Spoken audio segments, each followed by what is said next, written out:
Olá pessoal, tudo bom? A aula de hoje será sobre lipídios. Qual é o nosso objetivo? É conhecer os lipídios quanto às suas características químicas principais, por exemplo, quais os tipos de componentes, como é a sua estrutura molecular, e também conhecer as funções gerais que eles exercem nos seres vivos. Vamos lá? O termo lipídio, ele designa alguns tipos de substância orgânica, como óleos, ceras e gorduras, cuja principal característica é a insolubilidade em água e a solubilidade em certos solventes orgânicos. Você já deve ter observado que os óleos e as gorduras, eles não se misturam na água. A razão dessa insolubilidade é que as moléculas dos lipídios elas são apolares e, portanto, elas não têm afinidade pelas moléculas polarizadas da água. Os principais tipos de lipídios são os glicerídeos, os cerídeos, os fosfolipídios, os esteroides e os carotenoides. Nós vamos ver a seguir as principais características de cada um deles. Mas antes de comentar com você sobre os principais tipos de lipídios, eu vou falar um pouco sobre as funções que eles exercem nos seres vivos. A primeira aí é que eles são a segunda fonte de energia para o organismo. A gente já viu na aula de glicídios que os glicídios são a primeira fonte de energia. Ou seja, na falta dos glicídios, quem vai fornecer energia para o organismo é o lipídio. As plantas, elas armazenam o lipídio, nas sementes oleaginosas. As aves e os mamíferos, eles armazenam os lipídios na camada de gordura que fica debaixo da pele. Essa gordura vai ficar localizada nos adipócitos, que são células especiais. Outra função é que eles atuam como isolante térmico, ajudando a manter constante a temperatura corporal. Vocês podem observar, por exemplo, animais que vivem em lugares muito frios, eles possuem uma grande camada de gordura e ela vai ser usada aí como isolante térmico. Os lipídios também vão conferir proteção mecânica para os órgãos internos, ou seja, qualquer impacto, qualquer choque mecânico, o lipídio, nessa camada de gordura, ela vai amortecer contra esses choques e vai proteger os órgãos internos. Veremos mais algumas funções. Outra função dos lipídios é que eles são muito importantes para a construção das membranas celulares. Qual é essa membrana celular que eu estou falando? É a membrana plasmática. Eles também são muito importantes para a produção das prostaglandinas. O que são as prostaglandinas? Elas são substâncias que vão regular diversos processos orgânicos que acontecem no nosso corpo. A contração da musculatura lisa, a agregação das plaquetas lá no nosso sangue, alguns processos inflamatórios, tudo isso aí é prostaglandina que controla. E a última função, os lipídios são muito importantes para o nosso organismo conseguir absorver as vitaminas lipossolúveis. Ou seja, são vitaminas que só são solúveis em lipídios. O próprio nome já fala, lipo vem de lipídio, de gordura, e solúveis de solubilidade. Então, são vitaminas que só são dissolvidas em lipídios. Quais são elas? A, D, E e a vitamina K. Tem que gravar essas vitaminas, são muito importantes. Como que a gente pode gravar? A gente pode formar uma palavra, por exemplo, KD, DECA, são algumas formas de a gente gravar quais são essas vitaminas lipossolúveis.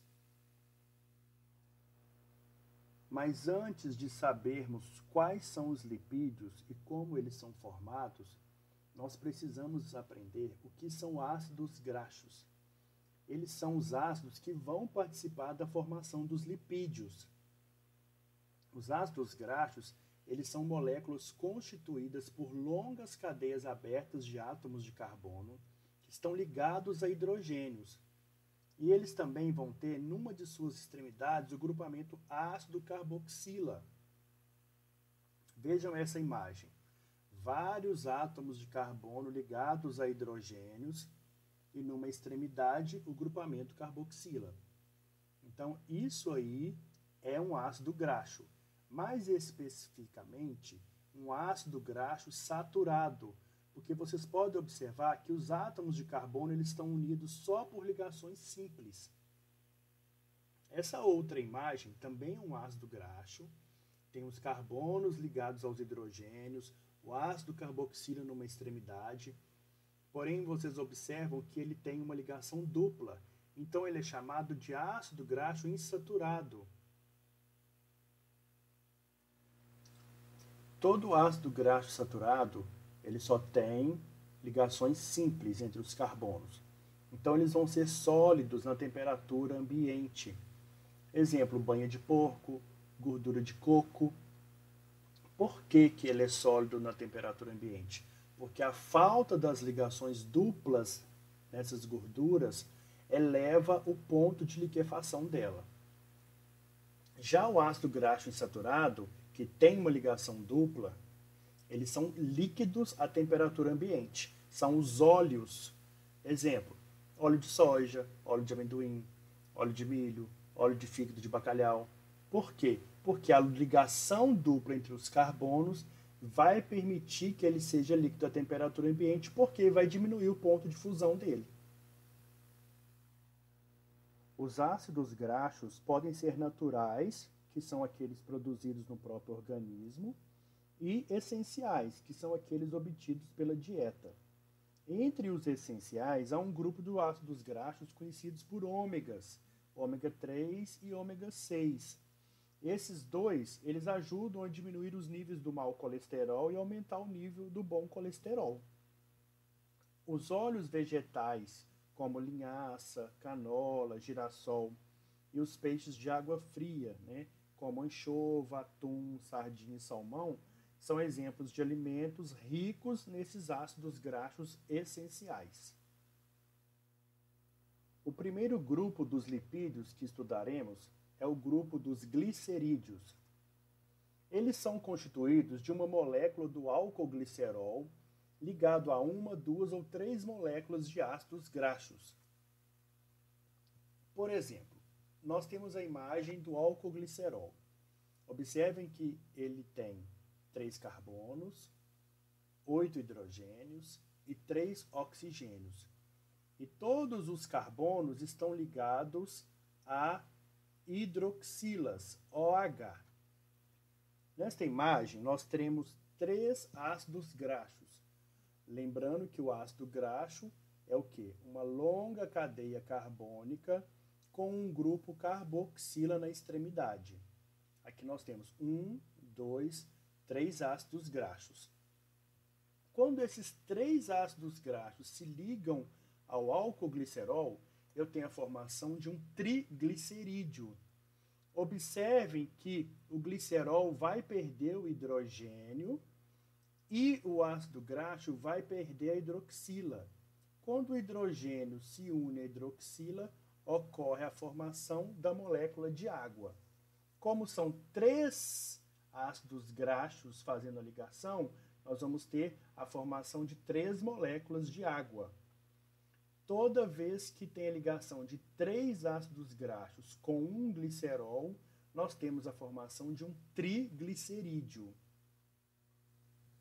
Nessa imagem, nós temos a fórmula estrutural de um glicerídeo constituído por 3 ácidos graxos distintos. Observe que os 2 ácidos graxos saturados, eles têm cadeia carbônica reta, enquanto o ácido oleico é insaturado devido à presença da dupla ligação. E aí ele apresenta uma dobra na cadeia. Moléculas de ácidos graxos de cadeias saturadas, eles podem aproximar-se umas das outras, formando então um empacotamento mais denso. Em consequência, seu conjunto vai ser sólido, por exemplo, margarina e manteiga. Quando as cadeias carbônicas elas são insaturadas, as moléculas formam um empacotamento mais frouxo, produzindo um conjunto líquido à temperatura ambiente, por exemplo, um óleo vegetal. Reforçando, os glicerídeos saturados são aqueles que possuem ácidos graxos saturados. Eles vão ter consistência sólida à temperatura ambiente. são conhecidos como gorduras. Exemplos: banha de porco, gordura de coco. Observe o ácido graxo saturado, sem nenhuma ligação dupla. Já os glicerídeos insaturados são os que possuem uma ou mais cadeias de ácidos graxos insaturados.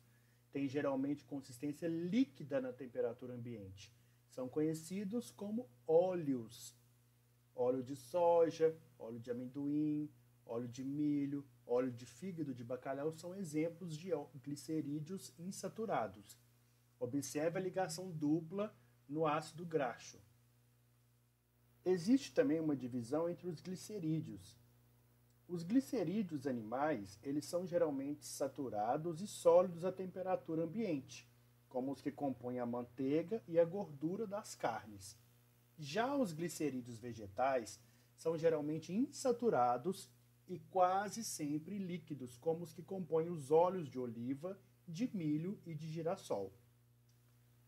Comentarei agora sobre um processo chamado hidrogenação, que é a adição de hidrogênio nas insaturações dos ácidos graxos insaturados, permitindo transformar óleos em gorduras semissólidas. Vamos entender isso melhor. Por exemplo, um óleo vegetal, que é um ácido graxo insaturado, porque ele possui duplas ligações na cadeia carbônica, pode ser transformado num ácido graxo saturado, que não possui duplas ligações na cadeia carbônica. Por exemplo, transformando o óleo vegetal em margarina, que é uma gordura vegetal. Como que isso é feito? Os químicos das indústrias de margarina, eles promovem a ligação de átomos de hidrogênios aos carbonos que fazem a ligação dupla, desfazendo essas ligações duplas. Assim, as cadeias carbônicas de ácido graxo artificialmente saturadas tornam-se retas e podem adquirir um empacotamento mais denso, passando então a apresentar consistência pastosa à temperatura ambiente. Então, assim, eles transformam um óleo vegetal que é líquido numa margarina, que é uma gordura vegetal que tem uma consistência pastosa à temperatura ambiente. Falarei agora do segundo grupo dos lipídios, que é o grupo dos cerídeos.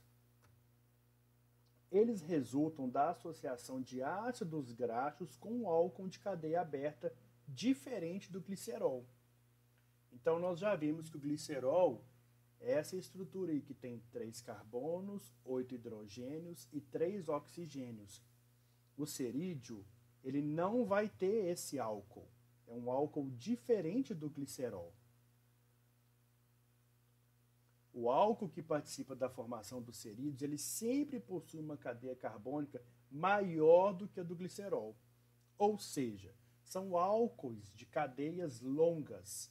As ceras constituídas por moléculas de álcool de até 16 átomos de carbonos na cadeia, como o álcool cetílico, de 16 carbonos, 33 hidrogênios e o OH.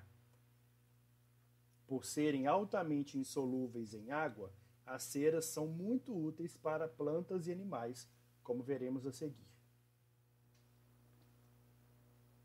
As folhas de muitas plantas têm a superfície recoberta de cera, o que as torna impermeáveis, impedindo a perda excessiva de água através da transpiração foliar.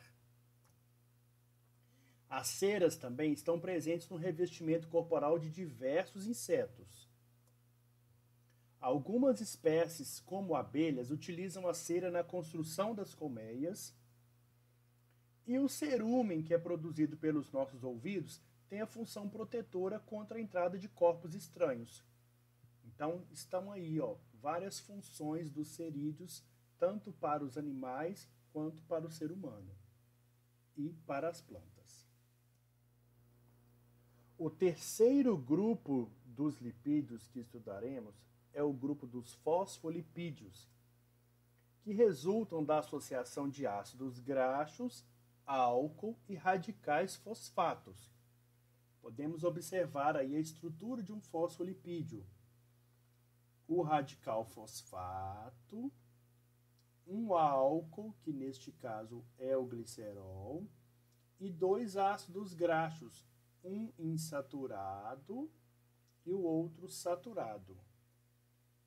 Observe que essa bola aqui, que é a que a gente considera como a cabeça do fosfolipídio, ela é uma cabeça hidrofílica. Ela é uma região polarizada que é solúvel em água. Já essas duas perninhas aqui, a gente considera que são as caudas hidrofóbicas do fosfolipídio. Ela é a região apolar, que é solúvel em lipídios. A cabeça hidrofílica vai manter a água e os sais no interior da célula. As caudas hidrofóbicas vão manter a água do lado de fora da célula e auxiliar na fixação das proteínas de membrana. Os fosfolipídios eles são encontrados na estrutura da membrana plasmática das células. Podemos observar nessa imagem aqui, ó, a bicamada fosfolipídica de uma membrana plasmática. Em zoom, o fosfolipídio. Comentarei agora sobre o quarto grupo dos lipídios, que são conhecidos como esteroides. Do ponto de vista da estrutura molecular, eles são muito diferentes dos glicerídeos e dos cerídeos. As moléculas de esteroides são compostas de átomos de carbono interligados, formando 4 anéis, aos quais se ligam cadeias carbônicas, grupos hidroxila ou átomos de oxigênio. Todo esteroide vai ter essa estrutura básica, esses 4 anéis que vocês estão observando. E eles vão ter uma cadeia lateral de 8 a 10 carbonos na posição 17 e vão ter também um grupo hidroxila na posição 3. Vamos ver agora quais são os esteroides mais conhecidos. Exemplos de esteroides são o colesterol e diversos hormônios, entre eles os chamados hormônios sexuais, como a testosterona, a progesterona e o estrógeno. Todos os esteroides têm o mesmo esqueleto básico formado por 4 anéis interligados. Então aí, ó, o colesterol, a testosterona, a progesterona e o estrógeno. Testosterona, progesterona e estrógeno são hormônios. Observem que todos eles vão ter o esqueleto básico formado pelos anéis interligados. O colesterol, ele é necessário ao organismo humano. Ele é um importante componente das membranas das células animais. Observem nessa imagem que o colesterol ele encontra-se entre os fosfolipídios. E quanto mais colesterol, menos fluida será a membrana. Curiosamente, as membranas das células de plantas e de células bacterianas não têm colesterol.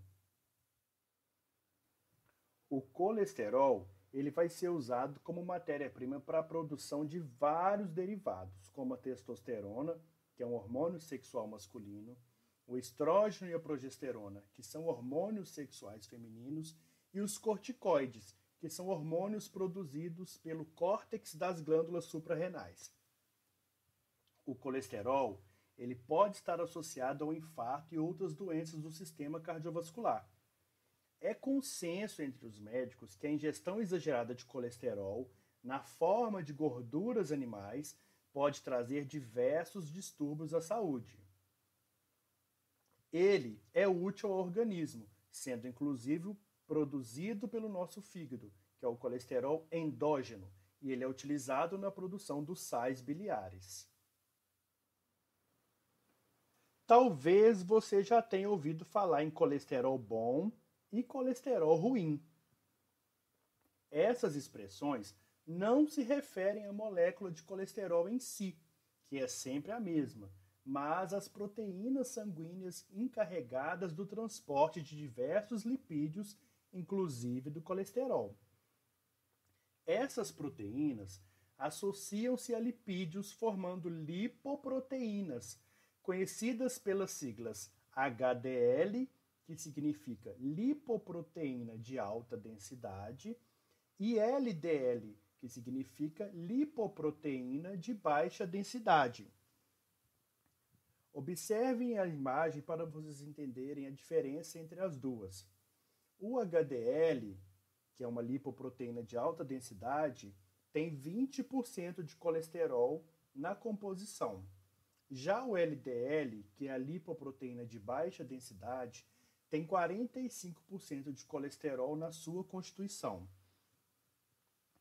As LDL são as principais transportadoras de colesterol, enquanto as HDL são as principais transportadoras de fosfolipídios, que são os lipídios associados aos fosfatos. Ambas, porém, podem transportar os dois tipos de lipídio. O HDL é conhecido como colesterol bom e o LDL é conhecido como colesterol ruim. Como que a gente vai gravar isso? HDL, hoje Deus livra, e LDL, logo Deus leva.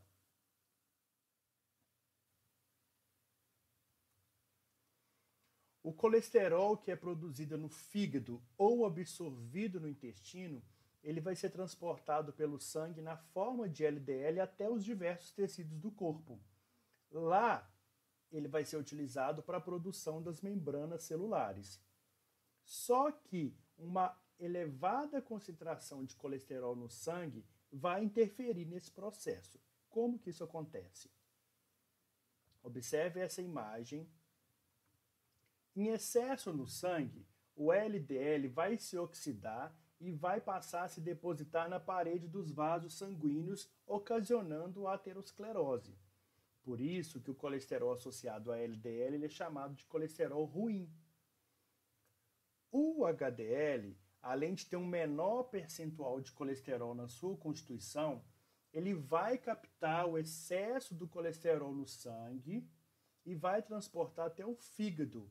O fígado vai excretar esse colesterol na bile. Essas lipoproteínas, então, elas ajudam a eliminar o colesterol do sangue e por isso que elas são chamadas de colesterol bom. O colesterol, quando presente em altas taxas, pode trazer más consequências. Uma delas é a sua deposição nas paredes dos vasos sanguíneos, que vão se tornar mais estreitos, dificultando a passagem do sangue, com consequente aí, hipertensão, que é a pressão alta, e o aumento da probabilidade de ocorrência de doenças cardiovasculares, como trombose e infarto. Observem na imagem um vaso sanguíneo saudável sem a placa de colesterol e um vaso sanguíneo parcialmente obstruído por placa de colesterol. Esse vaso sanguíneo obstruído, essa deposição de lipídios na parede dessa artéria e com perda da elasticidade, é conhecido como aterosclerose. Ocorrem também acidentes vasculares cerebrais quando esse colesterol está presente em altas taxas. Por exemplo, o acidente vascular isquêmico, ele é o quê? Uma falta de circulação numa área do cérebro que foi provocada por uma obstrução de uma ou mais artérias, por trombose, por exemplo. Vai ocorrer em quem tiver colesterol elevado ou em quem tiver hipertensão arterial, por exemplo, ou em quem tiver problema vascular. Já o acidente vascular hemorrágico, ele é um sangramento cerebral que foi provocado pelo rompimento de uma artéria ou de um vaso sanguíneo por conta da pressão arterial elevada, em virtude da hipertensão arterial. O último grupo de lipídios que nós iremos ver é o grupo dos carotenoides, que são lipídios pigmentados, coloridos, que podem ser vermelhos, laranjas ou amarelos. São insolúveis em água e são solúveis em solventes orgânicos, além de possuírem consistência oleosa. Eles estão presentes nas células vegetais, onde têm papel importante no processo da fotossíntese. São também importantes para muitos animais. Veremos a seguir o porquê. Um bom exemplo é o caroteno, carotenoide amarelo alaranjado abundante na cenoura, e quando ingerido por animais, converte-se em vitamina A na mucosa intestinal e no fígado. A vitamina A também é conhecida como retinol. Vamos entender esse processo. Uma molécula de beta-caroteno sofre reações no nosso organismo, lá na mucosa intestinal e no fígado, e se converte em duas moléculas de retinol, que é a vitamina A. Esse retinol, então, a enzima retinol desidrogenase converte ele em transretinal. O transretinal, através da retinal isomerase, é convertido em cisretinal. E, por fim, temos como produto a rodopsina, que é um pigmento que aumenta a sensibilidade da retina à luz, permitindo uma melhor visão em ambientes pouco iluminados. Resumindo, só temos visão se forem enviados os impulsos elétricos da retina. E isso só acontece se a rodopsina for decomposta. Mas a rodopsina só é formada se tivermos cisretinal. E só temos retinal se tivermos o retinol, que é a vitamina A, para ser convertido. É isso aí, pessoal. Espero que tenham gostado da aula. Curtam este vídeo. Deixe seu comentário, deixe sua dúvida. Compartilhe com quem você acha que vai gostar dessa aula e se inscreva no canal, porque toda semana nós teremos aulas novas. Até a próxima!